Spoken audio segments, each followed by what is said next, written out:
कल हमने employees detail first पढ़ा था। अब हमें क्या पढ़ना है, एम्प्लॉयज डिटेल सेकंड पढ़ना है, जिसमें हमने एम्प्लॉयज डिटेल में क्या पढ़ा था कि हमने क्रिएट किया था डेजिग्नेशन वाइज काउंट और नेट सैलरी वाइज डेटा निकाली थी। बट हमें क्या करना है, अब इसमें हमारा क्वेश्चन दिया है क्रिएट करना है यहाँ पे designation and city wise count निकालना है, वो फिर रिपोर्ट बनानी है, जिसमें हमने मेथड का यूज किया। यहाँ पे हमने कॉपी किया डेजिग्नेशन कॉलम को, इधर हमने डेजिग्नेशन पूरा कॉपी किया। कॉपी करने के बाद यहाँ किसी सेल में हमने पेस्ट कर दिया। ठीक है, यहाँ पे ऑल्ट ए एम 4 बार टैब और एंटर कर दिया तो उसका डुप्लीकेट रिमूव हो जाएगा। रिमूव डुप्लीकेट का शॉर्टकट क्या है, ऑल्ट ए एम। सिटी को कॉपी किया, कॉपी करने के बाद यहाँ पे हमने इसे डाउन में पेस्ट कर दिया, उसका हमने डुप्लीकेट रिमूव किया, ऑल्ट ए एम 4 बार टैप किया और एंटर कर दिया तो ये हमारा सिटी का भी डुप्लीकेट निकल गया। इसमें हमने क्या किया, कॉपी किया। कॉपी करने के बाद इस डेटा को हम ट्रांसपोज कर देंगे। ट्रांसपोज के लिए शॉर्ट कीज का यूज किया, alt E S E. Alt E S E करोगे तो ये डेटा हमारा ट्रांसपोज हो जाएगा। अब हमें इसकी जरूरत नहीं है, इसे सेलेक्ट करके यहाँ पे ऑल्ट एच ई ए से ऑल क्लियर कर दिया। इस डेटा को हमने क्लियर कर दिया। फिर यहाँ पे हमें क्या करना है, इज इक्वल टू हमने समिफ का यूज किया, सॉरी काउंट इट्स का यूज किया, क्योंकि यहाँ पे डेजिग्नेशन वाइज काउंट निकालना है।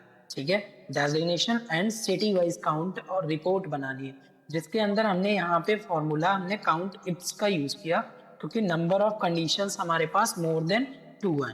2 हो या फिर मोर देन 2 हो तो वहां पे हमने इट्स का यूज किया। इधर हमारे पास क्राइटेरिया मांग रहा है, क्राइटेरिया में हमने डेजिग्नेशन ले लिया, इसको फ्रीज किया F4 से, कॉमा इस सेल को ले लिया, इसे हमने 1 2 3 3 टाइम फ्रीज किया, क्योंकि हमें कॉलम में मूवमेंट चाहिए। हमें जब भी कॉलम में मूवमेंट चाहिए होता है तो हम 3 टाइम फ्रीज का यूज करते हैं।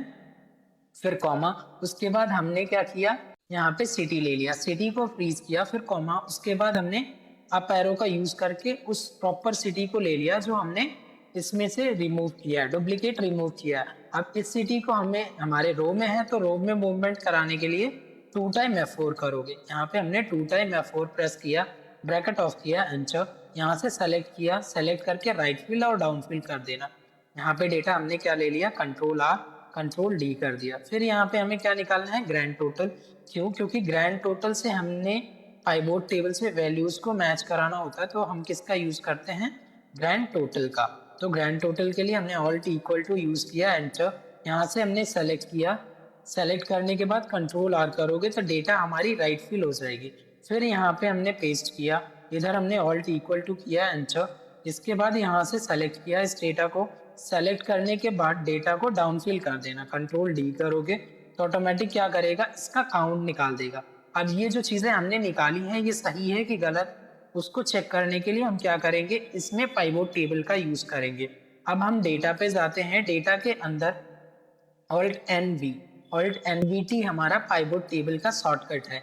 यहाँ पे एग्जिस्टिंग वर्कशीट, यहाँ पे किसी सेल का लोकेशन ले लिया, एंटर कर दिया। अभी यहाँ पे हमारे पास डेजिग्नेशन वाइज काउंट निकाला है, designation and city wise count निकाला है, जिसके अंदर हमने डेजिग्नेशन रो में लिया, फिर डेजिग्नेशन वैल्यू में लेना है, उसके बाद सिटी हमने कॉलम में ले लिया। ऑटोमेटिक कुछ इस टाइप में हमारी कंप्लीट डिटेल बन जाएगी, जिसके अंदर हमने यहाँ पे ये वैल्यूज को निकाल रखा है। अब इसका चार्ट भी चाहिए तो इस डेटा पे जाना, ऑल्ट F1 कर दिया तो ये क्या हो जाएगा, इसका प्रॉपर चार्ट निकल जाएगा। अब इसी में हमें क्या करना है, वैल्यूज को मैच कराना है। जैसे यहाँ पे हमने कंप्लीट इसके अंदर लाइन चार्ट ले लिया, इससे राइट क्लिक करना, चेंज चार्ट टाइप में जाना, यहाँ पे हमने लाइन चार्ट ले लिया। लाइन चार्ट थोड़ी सी हमें पहचानने में सही होती है तो इसलिए हमने यहाँ पे यूज कर लिया लाइन चार्ट का। ठीक है, अब इसके अंदर कुछ ग्राफिक्स चेंजेस करने, अब यहाँ पे रिकॉर्ड है, मैंने सारा रिकॉर्ड कर रखा है, जिसमें स्टेप फर्स्ट क्या किया हमने, एम्प्लॉयज डेजिग्नेशन को कॉपी किया, उसका रिमूव किया डुप्लीकेट, उसके बाद सिटी को कॉपी किया, उसका डुप्लीकेट रिमूव किया, फिर ट्रांसपोज किया। ट्रांसपोज करने के बाद यहाँ पे हमने फॉर्मूले का यूज किया, फॉर्मूले का यूज करने के बाद हमने पाइवोट टेबल पढ़ा। पाइवोट टेबल के अंदर हमें वैल्यू में सेक्शन में क्या रखना है, रो सेक्शन में क्या रखना है, कॉलम सेक्शन में क्या रखना है, ये ऑलरेडी यहाँ पे कंप्लीट इस टाइप में डेटा दे रखी है। तो यहाँ पे हमें क्या करना है, इसी टाइप में डेटा को कंप्लीट करके एक रिपोर्ट तैयार करनी है। कुछ इस टाइप में हमारी कंप्लीट रिपोर्ट बन के चली आ जाएगी, जिसके अंदर हमने पहला रिपोर्ट पढ़ा था, डेजिग्नेशन वाइज काउंट निकाला था और नेट सैलरी वाइज डेटा ली थी। बट इसमें हमें क्या करना है, हमें designation and city wise count निकालना है, तो इसके लिए हमने इसे रिकॉर्ड कर दिया।